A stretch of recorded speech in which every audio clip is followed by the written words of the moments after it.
Hey guys, it's Taylor and welcome back to my channel, or welcome to my channel if you're new here. Today's video is an exciting one that I've been waiting literally for months to film.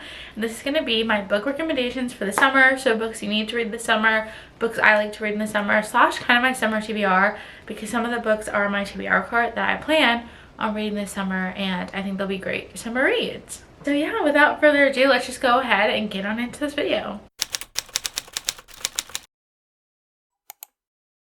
Okay, this is my first time filming on this new camera, so hopefully everything's turning out okay.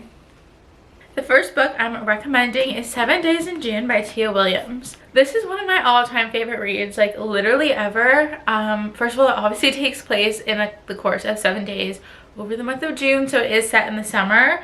But this is one of my favorite like second chance romance kind of, I don't even know what tropes this book also could be defined as, but this is like the most heartwarming love story. Like this is honestly, it's just a beautiful story like in general. So besides the fact that it takes place in June, it's not like a super summery book. Like some of the books I'll be recommending to you guys are literally like vacation vibes, they're on the beach. Like this one isn't that, but I just feel like it's a beautiful love story to read over the summer. And this basically takes place, it's following two of the main characters who are both really famous authors, and they're kind of writing to each other about each other through their books. And I don't know, I went into this pretty much blind, so I don't want to say too much because I feel like if you go into this blind, it's just even more heartwarming slash heartbreaking slash beautiful. But this will always be one of my favorite reads, and I definitely think you should pick it up this summer if you haven't read it already. Next we have Every Summer After by Carly Fortune. I think this is a very popular book. I did like this book, but I did read Love in Other Words literally like I think a month before I read this last year. And Love in Other Words is definitely my favorite out of the two because they are so similar. But I will say, if I went in unbiased and I didn't read that one, this would have still been a really good book. And this one does take place over the summer. So basically this follows two characters who haven't seen each other in a few years after seeing each other every single summer. And obviously there's a reason why they stopped talking, and one of the main characters has to go back to the place where they always were because unfortunately the other main character's parent is taking a turn for the worse health-wise. So she goes back there and they kind of uncover why they stopped talking, what went wrong, and it's just a really sad story, I guess. I didn't love the plot twist of like why they stopped talking. It wasn't my favorite, but I do, again, I feel like if I didn't read Love in Other Words, I would have liked this one a little bit more, but I still definitely recommend it. And I'm definitely recommending it because her second book actually just came out this month, and this is Meet Me at the Lake. I have not read this one yet, so I don't know if I'm gonna love this one, but I definitely plan on reading it. So this is one of the books that is on my personal summer TBR. Next we have You, Me, and Everything by Catherine Isaac. I actually just recently read this, and this was such an amazing book.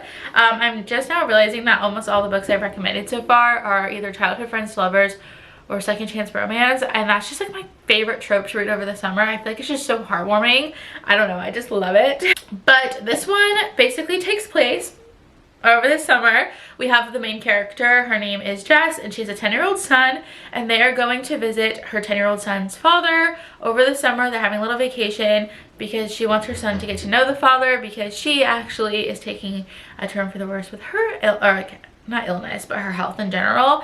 And so she really thinks it's important for her son to have a relationship with his dad. Don't mind my cats fighting, just in case she does end up passing. And obviously the dad and her kind of have some unsolved history, and the rest you'll have to read to find out. Next I have Ellen Hildebrand. This one is 28 Summers.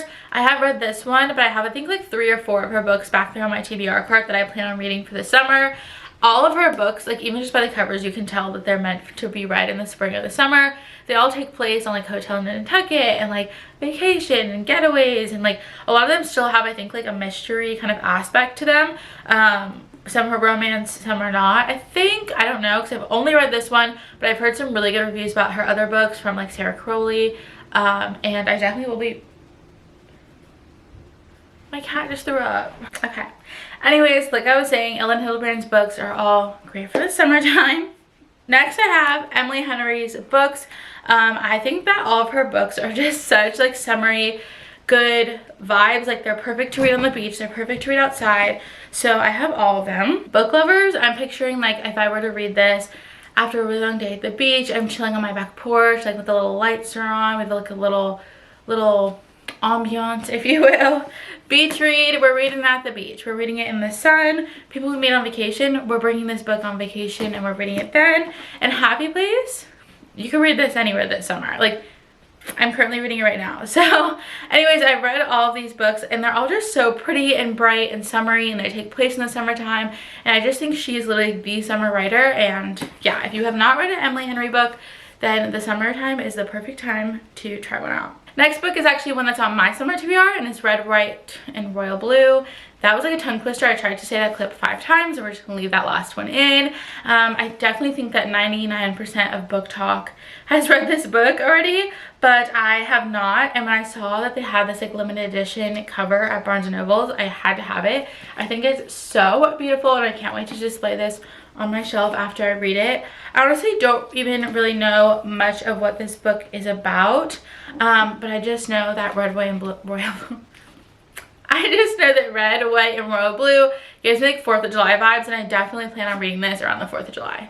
Next up, I'm going to add a little Colleen Hoover book in here. I think Colleen Hoover is great for people who want to start out reading, and I think a lot of people do like to start with her books. So if you want to start with one of her books, I personally recommend Heartbones for the summertime. This also takes place over the summer. It takes place on a beach. Like, it's just definitely a summer book. So this follows Becca and Samson, and they both have like a troubled past. They both come from kind of like poverty backgrounds, and Bea actually goes and moves in with her dad and stepmom, and like they're kind of rich, and her mom was like a drug addict, and she just didn't have the best life. So to her, it's kind of hard to adjust that people are living like this, especially her own dad, when she lived like with her past. So she relates to Samson a lot, who also lives in one of these beach houses, and they start to develop kind of a relationship over the summer. And then at the end, there's like a huge twist, and obviously things happen, as in all Colleen Hoover books. And I absolutely love this one, and I think the cover is just stunning on this one as well. Next up, I'm including just kind of an author, and this is Abby Jimenez. I have a few of her books, and I just think that they are just perfect to read over the summer. They're not like set in the summertime or like vacation or anything, but I think they're very cute romance books, and they're always just like so good and wholesome, and like they just feel like good inside. Like they just like make me happy, and I feel like I want to read like happier. If I'm reading romance over the summer, I want it to be like more happy and upbeat, and not like sad ones or like tragedy or anything like that. I don't really read too many thrillers during the summer, so I feel like when you find authors that just feel like warm and cozy, it's great to read. And lastly, I'm just going to talk about Taylor Jenkins Reid as a whole. I am obsessed with her as an author. I've read every single one of her books, but these two in specific I think are great summer reads. So first we have Malibu Rising. I read this last year at the pool, and it just felt so nice.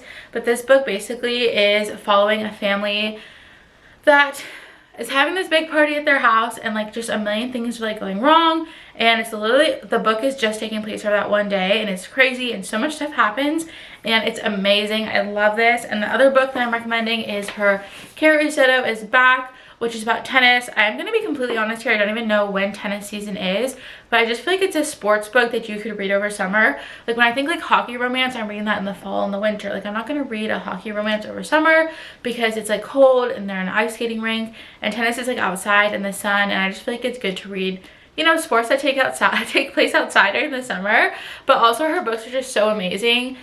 Literally, I think I read like 90% of her books last summer, so they just feel like summer to me. They feel good and wholesome, and I just absolutely love Taylor Jenkins Reid. She's like one of my top 3 authors ever, so I recommend all of her books specifically. So that is all the books I'm going to include in today's video. I would have made this longer, but I think that I'm coming down with like strep throat or something, because my throat is hurting so bad, and it's just gotten progressively worse as the day has gone on. So I feel like I need to like stop talking and go and rest, because I have a big weekend coming up ahead of me, and I literally cannot be sick. So I got like this little video in, but that's gonna be it. Let me know if you guys have any books that are on your summer TBR or that you read over summer that you think I need to read that I didn't mention, because I'm obviously still building my TBR card at all times. It doesn't matter how full it is, we can still add more to it. But yeah, that is gonna be it for today's video. Also, if you are a frequent watcher of mine, I don't know why I literally can't speak today, but if you're a frequent watcher of my channel and you noticed a difference in like quality or audio or anything, let me know, because I did upgrade my camera and I haven't like put a clip on there to edit or anything yet to see like what it looks like. So hopefully it was worth the upgrade, but we'll see. And yeah, that'll be it for today's video. I'm so excited to do reading vlogs of the summer and summer vlogs and just all the fun summery things. Like my personality is coming back, the sun is shining, I'm getting a little tan line, we're living our best life, okay? Okay. And I will see you guys in my next one.